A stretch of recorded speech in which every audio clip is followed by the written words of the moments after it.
All right, I'm going to show you one of my favorites, standing coils. So this is a movement I kind of put together on the beach. Also parts of it came together from just standing in a park, exploring my body and also connecting with some principles that I've learned in Tai Chi. So we're going to set up with a standing position where your feet are just outside hip width and where the big toes are basically parallel, okay? And from here, I want you to feel your weight balanced over your midfoot, okay? So just behind this lateral arch of the foot, right in the middle, here. And I want you to feel how when you sit through that point, there's a sense of being grounded, but also kind of primed or like lightly sprung.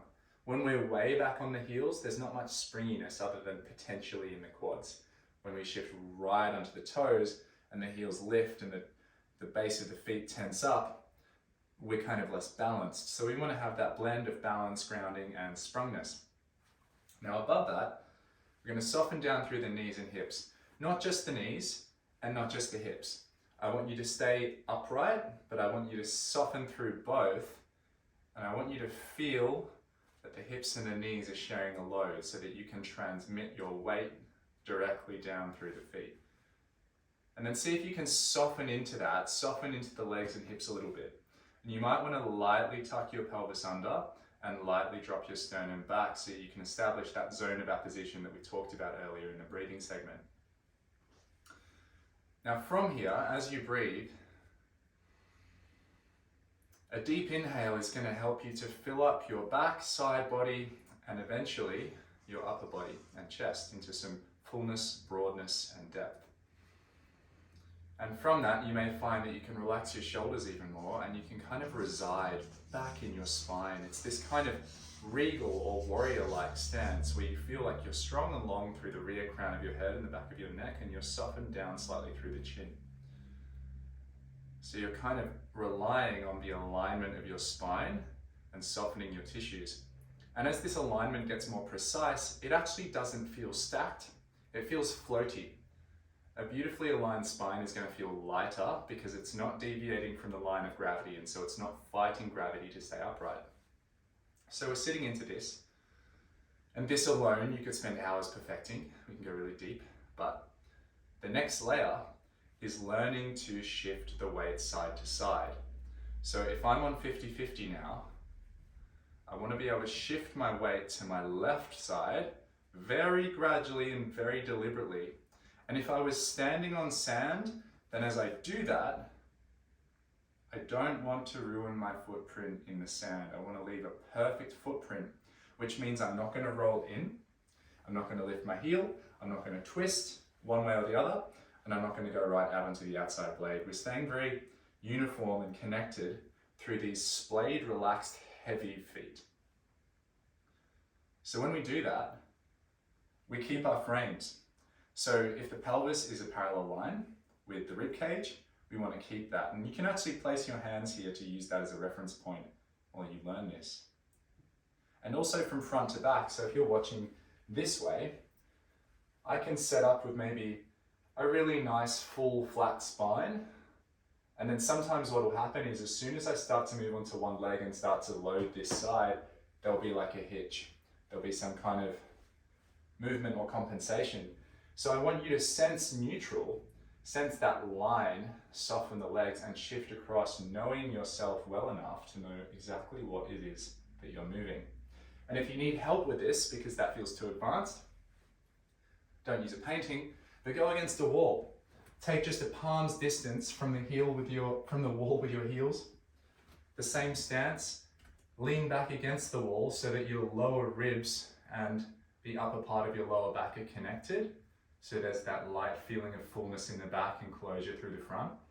And then explore shifting your weight, sliding on the wall, using the wall as tactile feedback to notice what you're doing, because you'll feel your back will lift if you arch, and you'll feel that you'll press in at a different spot if you tuck under excessively. So tactile feedback helps you to switch off your brain but still understand things. So from here, shifting the weight side to side, this is the name of the game. Keeping the footprint nice and flat, maintaining a really nice upright posture, It sounds very basic, but if you can master this, it sets you up really well for the next level. So the next level of this standing practice, which is all about coiling, is being able to twist between the rib cage and the pelvis. So we want to be able to twist through this segment of my body. This means I'm going to basically switch off and relax my arms and shoulders, because I don't want to think that I'm twisting my thorax when actually I'm just moving my shoulders. I actually want to keep this the same and genuinely turn. So you can see now I'm actually moving through my middle, and we're accessing these diagonal lines, these oblique slings in the front and back of the body, and it's like wringing out a towel in that section. We're going to really twist it, free it up, breathe into it, make sure that the pelvis and ribs are nicely stacked, and that's going to bring you a lot of freedom and connection through the strongest part of your body, which is the core.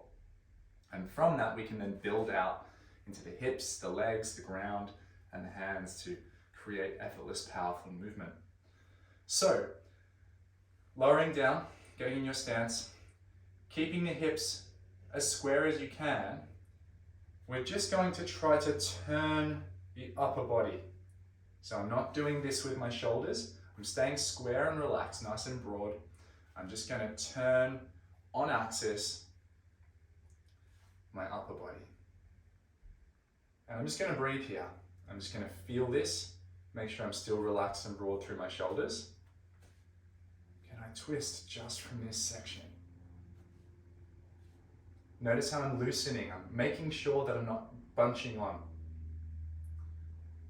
Okay, am I still 50-50? Let's check in on that. Am I rocking back or rocking forward? Let's get to neutral. If you want to, you can even place your hands here so you can put your thumbs on your ribs and feel your pinkies and your middle fingers moving on your lower body. And that's how I know I'm starting to twist.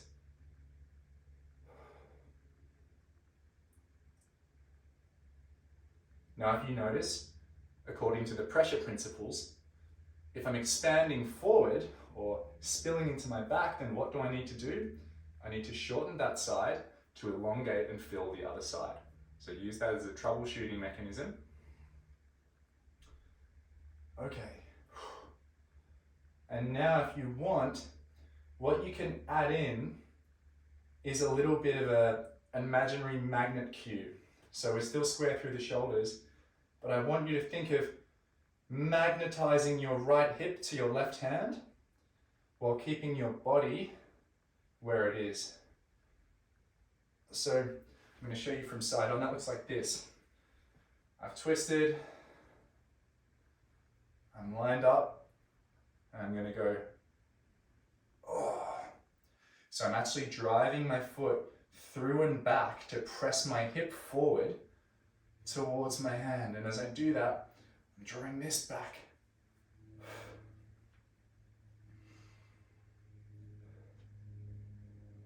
Still nice and relaxed through the shoulder.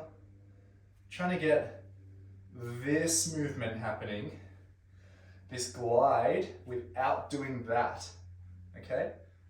And what you can do is, with the backhand, you can actually kind of bring this either like this or like this, whatever feels most natural. And you can, as you twist, see if you can bring that butt cheek closer to that hand, and this butt cheek closer, this hip closer to this hand. And now we're bringing in the shoulders a bit more. So we're starting to work towards the ground and towards the upper body from the center. Find your balance. Make sure you're still 50-50. Actively pressing forward into the ground to bring this hip back. And pressing down that way into the ground to bring this hip forward. So this is happening. And then I go through my alignment principles. I can relax my arms a bit once I'm feeling the connection.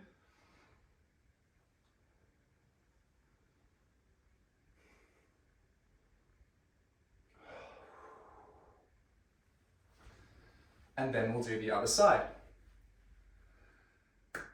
Now the last layer of this gets pretty intense. You're going to be shifting your weight once you've twisted. I'm going to twist the other way now. So for example, I'm going to set this up.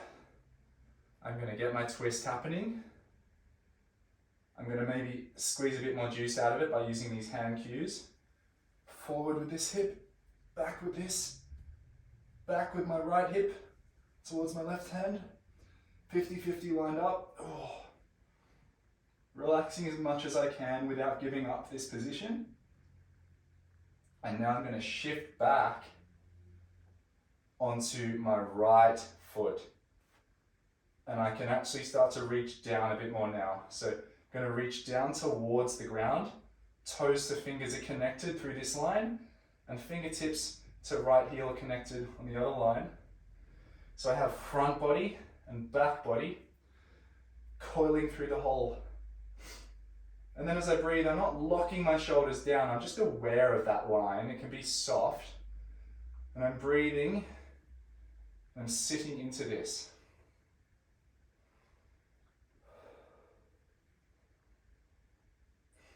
And then I can shift forward onto the other side, still feeling this shortening and right hip going back as I twist.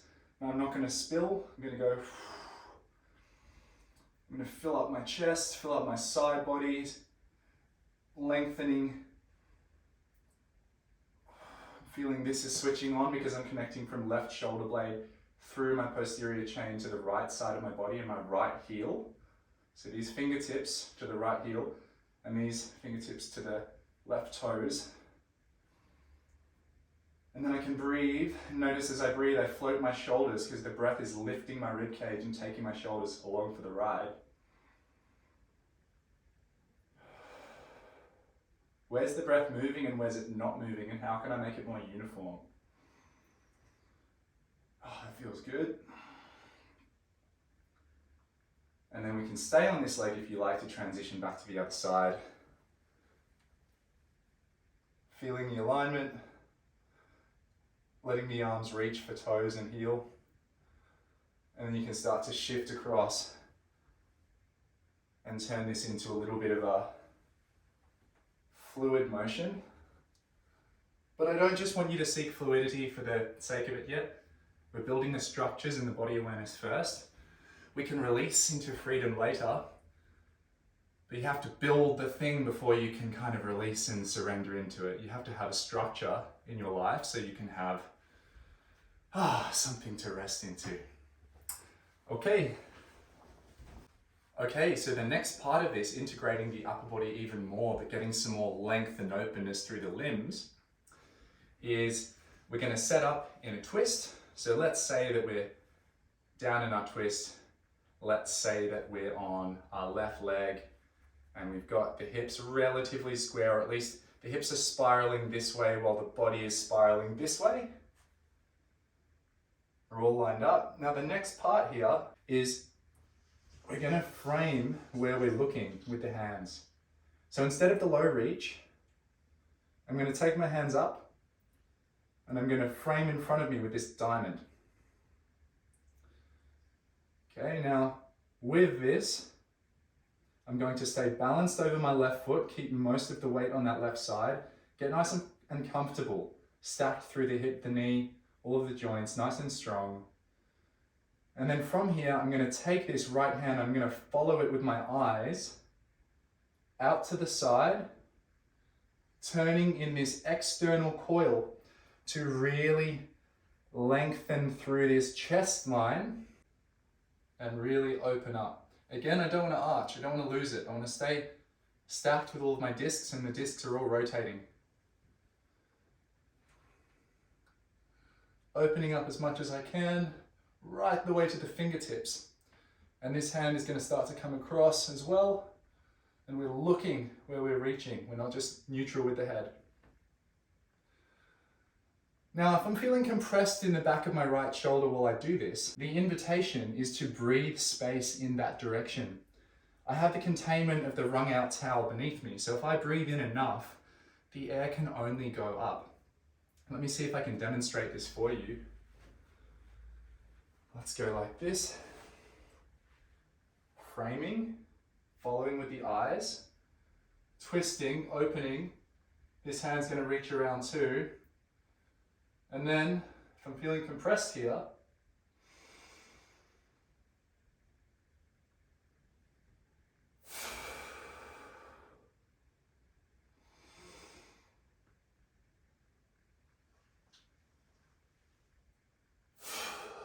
so we're applying the same principle as we did earlier on, lifting your hands above the head to create a more spacious rib cage and therefore more range for the shoulder.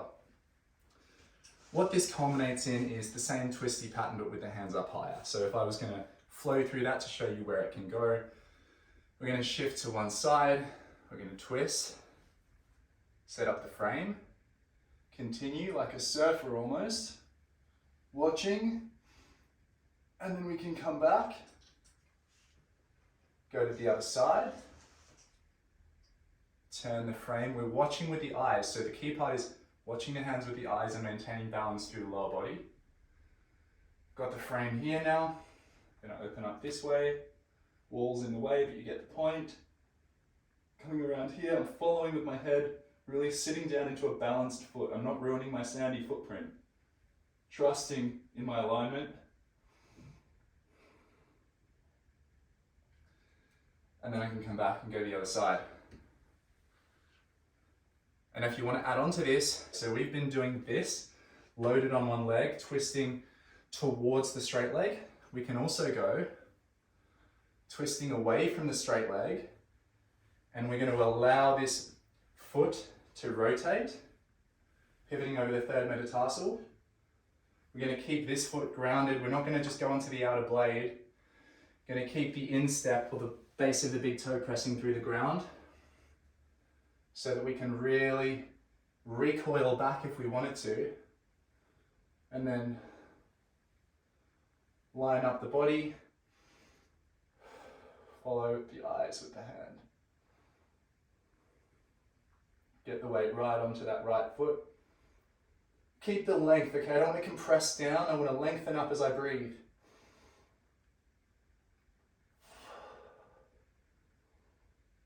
And then I can come back this way now. So we have this rotation, and then if we switch, it becomes this rotation. We have this one, which was the first one, and if we switch, it becomes this rotation, and we can let that back foot come with us, of course. All of the first variations have a square foot, not ruining the footprint, and it's only when we start to turn away from the straight leg across the weighted side where we max out, and then we allow that foot to rotate, and we make sure that we're strong on this leg and connected to the ground in a way that we could come back. Enjoy.